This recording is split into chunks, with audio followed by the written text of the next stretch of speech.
Buenas, nosotros somos el grupo número 7, que se encuentra conformado por Orlando Antonio Naranjo Lorduiz, Laura Enfayana Ortiz Jiménez, Andrés Alcides Osorio Padilla, Tony Junior Oviedo Conteras, Antonio Carlos Pérez Flores y José Daniel Pérez Oyola. Nosotros vamos a hablar de lo que es hipoxia, isquemia y difusión endotelial. Los expositores del día de hoy serán Andrés Alcides Osorio Padilla, Tony Oviedo Contreras y Antonio Carlos Pérez Flores. El endotelio es aquella capa más interna que conforma los vasos sanguíneos. Esta capa se encuentra constituida por un epitelio simple plano, ubicada sobre una capa basal situada encima de una fina capa de matriz extracelular, desempeñando múltiples funciones a nivel de vasos sanguíneos. Cumple funciones secretoras, sintéticas, metabólicas e inmunológicas, cuya alteración es un factor determinante de enfermedades. Diversos estudios demuestran que el endotelio participa en procesos fisiológicos como tráfico celular, regularización del tono vasomotor, mantenimiento de fluidos y nacimiento de nuevos vasos, vasculogénesis y angiogénesis. Todas estas funciones son llevadas a cabo por receptores presentes en la superficie de cada célula que conforma el endotelio. Hipoxia e isquemia. La hipoxia es una condición en la cual disminuye el aporte de oxígeno de las células generando alteraciones en su actividad metabólica, recurriendo a la vía anaerobia, siendo este un proceso de menor eficiencia para la producción de energía y cuyo metabolito terminal es el ácido láctico. Su concentración en sangre sirve para evaluar el grado de hipoxia.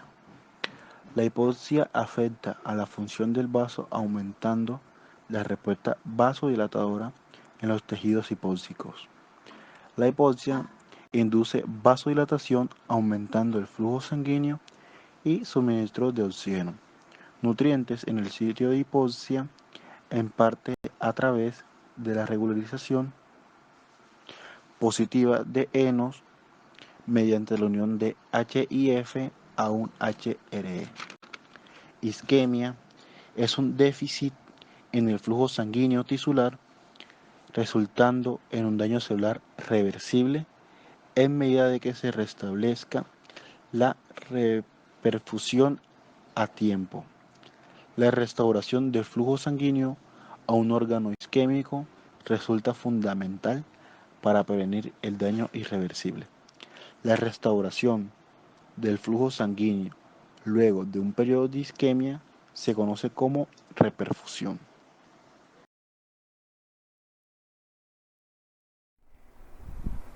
Bueno, muy bien. Ya sabiendo los conceptos clave de nuestra exposición, lo que es hipoxia e isquemia, vamos a poder hablar de la ruta de señalización. Vamos a partir de lo que es la isquemia, vamos a tener que nuestra célula va a pasar de un medio aerobio a un medio anaerobio, donde nos va a dar como producto el lactato. Esto nos va a acarrear unas consecuencias que es la disminución del ATP y del pH. Entonces, esto también va a generar sus propias consecuencias, lo que es un aumento del sodio intracelular y del calcio intracelular. Esto se debe a que hay una alteración en la bomba transportadora de iones dependiente de ATP, lo que falla. Entonces esto hace que ingresen estos iones a la célula con mucha mayor facilidad. Vamos a hablar del calcio, que es un poco particular, del sodio, perdón, que es un poco particular. Este ion es un ion osmóticamente activo, lo que quiere decir que cuando entra sodio a la célula va a haber una entrada de agua y esto va a hacer que la célula se hinche. Esto nos va a acarrear problemas en el volumen intracelular y en la conformación citoesquelética de la célula endotelial. También vamos a ver que tenemos un problema en el potencial de acción de la membrana en la célula, en el cual deja pasar con facilidad los iones.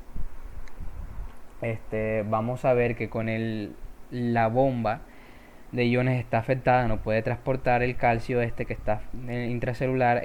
Vamos a presentar unos niveles de calcio aumentados y puede que se generen radicales libres. Se van a generar radicales libres que van a hacer daños a nivel de las membranas celulares y también va a presentar daños a nivel de las organelas celulares, como puede ser la destrucción de la membrana celular, de la membrana externa de la mitocondria. En este caso, la destrucción de esta membrana lo que nos implica es daño mitocondrial. Cuando se afecta la membrana externa, vamos a tener que hay alteraciones en el proceso de beta oxidación, y eso nos va a acarrear que cuando se ve afectada la beta oxidación van a liberarse ciertas sustancias que nos indican que se debe realizar un proceso de apoptosis a nivel de la célula. Entonces, apoptosis o muerte celular programada lo que nos acarrea es una muerte celular que va a ser masiva en todas las células por la falta de oxigenación en los tejidos, o en un caso contrario donde podemos presentar recuperación mitocondrial. Esto se debe a que va a haber unos puntos de no retorno. Esos puntos de no retorno es que los daños son irreversibles. Entonces, cuando se alcanza a recuperar de la hipoxia por una reperfusión, que es restauración del fluido normal de sangre en los tejidos, vamos a ver que hay una recuperación y por lo tanto va a haber una supervivencia celular. Bueno, vamos a hablar un poco en profundidad acerca de los daños endoteliales en isquemia prolongada. Vamos a tener una disminución de la fosforilación oxidativa, consumiendo el ATP existente y falla en la resíntesis del mismo. Bueno, vamos a tener que, cuando yo les había comentado anteriormente, que se presentan daños a nivel de las organelas celulares y membrana externa de la célula debido a los radicales libres y otras sustancias citotóxicas que van a generar alteraciones en nuestras células. Pues para ser más específico, cuando hablamos de disminución de la fosforilación oxidativa, estamos hablando de la membrana externa de la mitocondria, que es ahí donde se realiza este proceso. Entonces va a haber afecciones de disminución y de producción de ATP, lo cual nos hace que usemos todo el ATP que ya se haya producido para que suplir todas esas carencias energéticas que presenta nuestra célula. Y como no hay fosforilación oxidativa, cadena de transporte de electrones, no vamos a tener energía, por tanto vamos a presentar un déficit de adenosintrifosfato, reduciendo la funcionalidad de la célula. Bueno, entonces tenemos las alteraciones en la función de bomba iónica en la membrana dependiente de ATP, distorsionando la distribución iónica, favoreciendo la entrada de calcio, agua y sodio dentro de la célula. Entonces vamos a presentar una combinación de anoxia con acidosis extracelular. Da como resultado una acumulación excesiva de calcio a nivel citosólico, donde las células endoteliales van a tener una fuga del ion calcio a través de su retículo endoplasmático. Pues vamos a tener unos participantes que son los factores isquémicos que van a producir este daño, que es la baja del pH y el lactato. Entonces esto nos genera una acidosis citosólica, causando una sobrecarga intracelular de calcio en las células endoteliales. Esto también va a acarrear las consecuencias que vamos a presentar. La entrada de agua gracias al sodio, que es un ion osmóticamente activo a la célula. También vamos a tener que, al presentarse una alteración en la membrana celular, en la homeostasis del transporte de iones, se va a activar la lipasa intracelular, las proteasas y la endonucleasa, que son enzimas importantes para indicar la vía de señal de la apoptosis celular.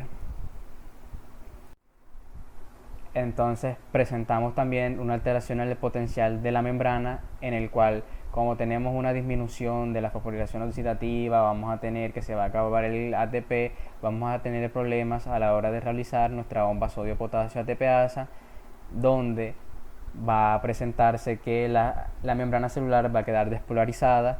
Esto va a hacer que entren iones con mucha más facilidad, lo que son sodio, potasio a nivel intracelular, y acarrea también la entrada de agua, afectándose así el potencial de membrana.